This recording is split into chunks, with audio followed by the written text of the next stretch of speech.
Centaines de petites entreprises du quartier de Little India à Singapour a bénéficié d'une accélération de la numérisation.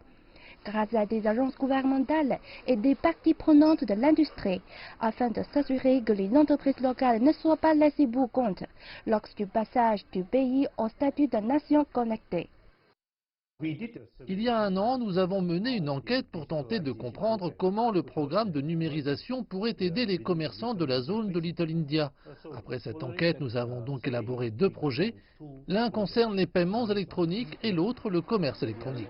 Le paiement électronique et le commerce électronique doivent tous deux contribuer à l'amélioration des processus opérationnels, à l'amélioration ou l'augmentation des transactions commerciales et enfin à l'optimisation des ressources en termes de capital humain, en termes d'automatisation, afin que les choses puissent être plus rapides, plus faciles et beaucoup plus accessibles.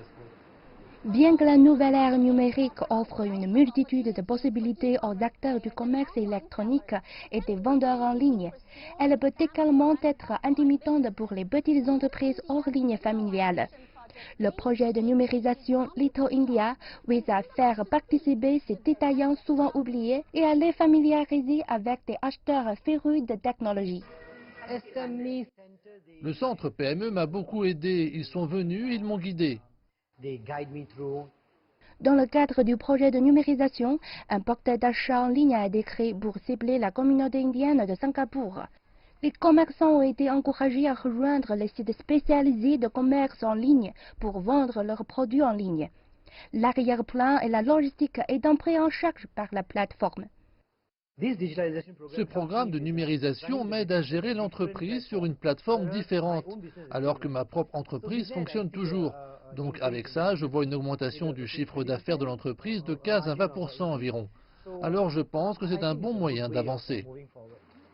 Le paiement en ligne via code QR a récemment commencé à apparaître dans le Little India, un secteur où l'argent liquide était auparavant dominant.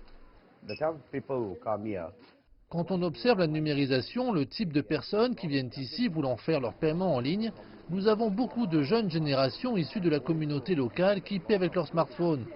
Nous avons aussi beaucoup de touristes, des touristes qui viennent et montrent juste leur smartphone pour leur paiement. Vous seriez surpris, ce sont surtout les touristes chinois. C'est remarquable. Même pour un produit qui ne coûte qu'1 $, ils nous montrent encore leur téléphone portable. Ces BME de Little India en sont au début de leur processus de numérisation. Cependant, alors que les pays de la région Asie-Pacifique développent leurs économies numériques, il est clair que les entreprises doivent partir de zéro pour renforcer leur présence numérique afin de fournir le meilleur service possible à leurs clients connectés.